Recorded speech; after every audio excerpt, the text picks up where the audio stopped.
नमस्ते। एक बार फिर से आपका स्वागत है ज्ञानोदय पॉइंट में। आपके लिए मैं फिर से लेकर आई हूँ ट्रिपल सी एग्ज़ाम में पूछे जाने वाले कुछ मोस्ट इम्पॉर्टेंट क्वेश्चंस। साथ ही साथ ये इंफॉर्मेशन टेक्नोलॉजी कंप्यूटर क्वेश्चंस हैं जो कि आपके other exams like super TET वगैरह में पूछे जाते हैं, तो वो आपकी बहुत हेल्प करेंगे। तो चलिए शुरू करते हैं बिना समय गवाए। यहाँ पर फर्स्ट क्वेश्चन में हमसे पूछा गया है कि निम्न सर्वर में अन्य सर्वर और क्लाइंट के बीच एक मध्यस्थ के रूप में कार्य करता है, यानी कि कौन कार्य करता है। तो देखिए, निम्न सर्वर में अन्य सर्वर और क्लाइंट के बीच जो कार्य करता है वो है प्रॉक्सी सर्वर। ध्यान में रखिएगा, प्रॉक्सी सर्वर कार्य करता है। ऑप्शन नंबर सी पे दिया है, मार्क कर देंगे। आ जाते हैं हम अपने नेक्स्ट क्वेश्चन पे।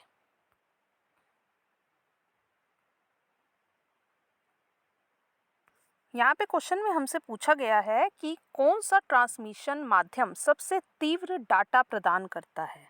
तो देखिए, सबसे तीव्र डाटा जो प्रदान करता है वो है ऑप्टिकल फाइबर।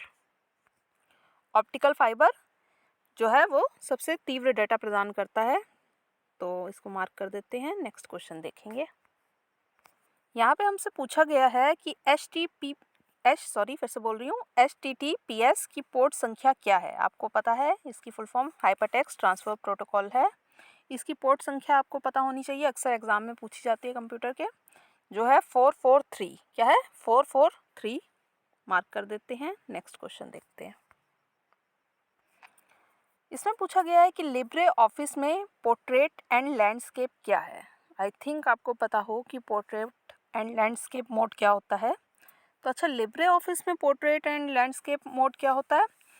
तो इसमें देखिए, ये होता है पेज का ओरिएंटेशन। आपको पता है कि पेज के ओरिएंटेशन को हम कहते हैं कि ये पोर्ट्रेट में है और ये लैंडस्केप में है। जैसे कि मेरी ये वीडियो जो है आप जानते हैं लैंडस्केप मोड में है। चलिए नेक्स्ट क्वेश्चन देखते हैं। यहाँ इस क्वेश्चन में हमसे पूछा गया है कि जब किसी को ईमेल भेजा जाता है तो कौन सी रेखा सामग्री का वर्णन करती है, यानी कि क्या हमें बताता है कि अंदर क्या मैटर लिखा हुआ है। यहाँ सामग्री का मतलब है मैटर से, तो ईमेल में क्या मैटर है, या हमें मेन क्या चीज़ दर्शाती है। तो देखिए, सब्जेक्ट हमें बताता है कि अंदर क्या मैटर है।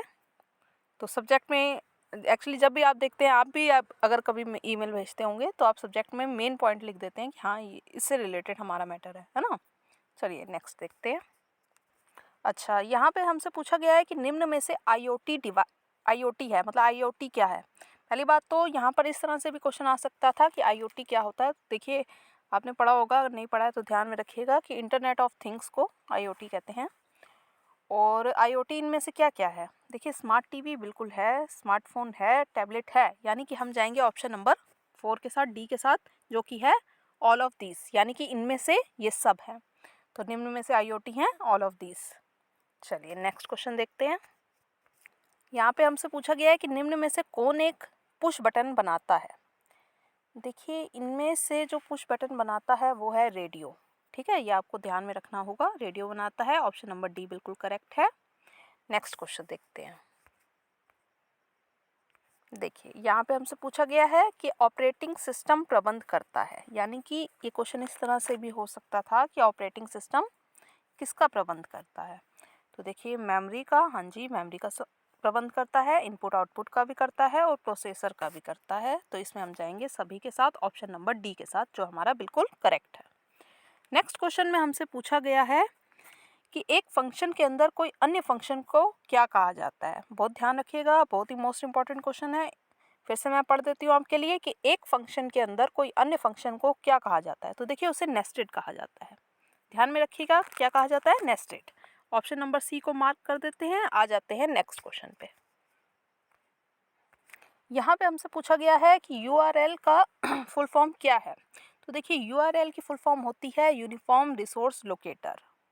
अक्सर ट्रिपल सी एग्ज़ाम में और कंप्यूटर इंफॉर्मेशन टेक्नोलॉजी के एग्ज़ाम में अक्सर पूछा जाता है यूआरएल की फुल फॉर्म, जो कि होती है uniform resource locator.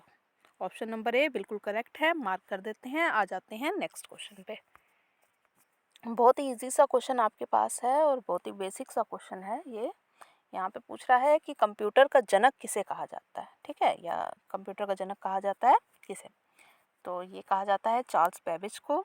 Option number C के साथ जाएंगे, बिल्कुल करेक्ट है, मार्क कर देते हैं। नेक्स्ट क्वेश्चन देखते हैं। यहाँ पे पूछा गया है कि आर्टिफिशियल इंटेलिजेंस कंप्यूटर को मनुष्य की बुद्धि की तरह बुद्धिमान बनाने की तकनीक है। देखिए हम एक तरह से इसको ये एआई की डेफिनेशन भी कह सकते हैं, ठीक है। एआई लिखा है ये, यहाँ पे कहा गया है कि आर्टिफिशियल इंटेलिजेंस कंप्यूटर को मनुष्य की बुद्धि की तरह बुद्धिमान बनाने की टेक्निक है या तकनीक है। तो बिल्कुल सही बात है, ए ट्रू है। आ जाते हैं नेक्स्ट क्वेश्चन पे। यहाँ पे हमसे पूछा गया है कि टेक्स्ट एडिटर किसी टेक्स्ट फाइल को क्रिएट, मॉडिफाई एवं स्टोर करने के लिए प्रयोग किया जाता है। बिल्कुल सही बात है, टेक्स्ट एडिटर जो होता है वो किसी टेक्स्ट फाइल को क्रिएट कर सकता है, मॉडिफाई कर सकता है और स्टोर करने के लिए प्रयोग किया जाता है। तो हम ए ट्रू को मार्क कर देते हैं और नेक्स्ट क्वेश्चन देखते हैं अपना। यहाँ पे पूछा गया है कि C2C का पूरा नाम क्या है। देखिए कंफ्यूज मत होइएगा, और मैं अदर ऑप्शन नहीं पढ़ रही हूँ आपके सामने ताकि कोई कंफ्यूजन ना बनी रहे। डायरेक्ट आंसर पे आ जाती हूँ कि C2C का पूरा नाम है कस्टमर टू कस्टमर। तो कस्टमर टू कस्टमर मार्क कर देते हैं और देखते हैं आज का नेक्स्ट क्वेश्चन। यहाँ पर हमसे पूछा गया है कि USSD का फुल फॉर्म क्या होता है। देखिए फुल फॉर्म के लिए मैं वैसे तो अलग से वीडियोस बनाई भी हुई हैं मैंने इस चैनल पे ज्ञानोदय पॉइंट पे, और आगे भी मैं आने वाले समय में फुल फॉर्म्स पे जो है वीडियो बना दूंगी। और USSD कई बार पूछा जा चुका है और आने वाले समय में भी पूछा जा सकता है, तो ध्यान में रखिएगा। अनस्ट्रक्चर्ड सप्लीमेंट्री सर्विस डेटा जो है वो USSD होता है। आपके लिए दोबारा से मैं पढ़ देती हूँ। USSD का फुल फॉर्म क्या होता है? Unstructured supplementary service data. Option number A के साथ जाएंगे हम, बिल्कुल करेक्ट है, मार्क कर देते हैं और देखते हैं नेक्स्ट क्वेश्चन। यहाँ पे हमसे पूछा गया है कि RTGS का रख रखाव कौन करता है। देखिए RTGS का रख रखाव करता है RBI, ठीक है। नेक्स्ट क्वेश्चन देखते हैं।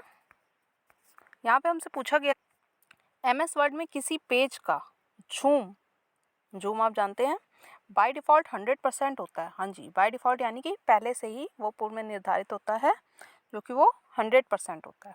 तो ठीक है, MS वर्ड में किसी पेज का जूम साइज बाय डिफ़ॉल्ट 100% होता है, बिल्कुल ट्रू है। ट्रू फॉल्स के भी कई क्वेश्चंस आ जाते हैं CCC एग्ज़ाम में, इस वजह से आपको बता दे रही हूँ। अच्छा, यहाँ पे पूछा गया है कि CPU के सबसे नज़दीक मेमोरी कौन सी होती है। तो देखिए CPU के सबसे नज़दीक मेमोरी जो होती है वो होती है cache memory. Cache memory option number D पे दी है, मार्क कर देते हैं और देखते हैं आज का लास्ट क्वेश्चन। बहुत इजी सा क्वेश्चन है। तो आप सभी जानते हैं कि एंटीवायरस जो होते हैं वो हमारे कंप्यूटर को वायरस से बचाते हैं। तो यहाँ पे कुछ एंटीवायरस से ही रिलेटेड एक क्वेश्चन आया है कि anti fishing virus phishing attack से क्या हमारी रक्षा करता है, ठीक है। तो यहाँ पर वो एक्चुअली में पूछना चाह रहा है कि एंटी फिशिंग वायरस क्या फिशिंग अटैक से हमारी रक्षा करता है। तो इसका आंसर होगा बिल्कुल सही बात है, ट्रू है। एंटी फिशिंग वायरस जो है फिशिंग अटैक से हमारी रक्षा करता है, ट्रू है, मार्क कर देते हैं।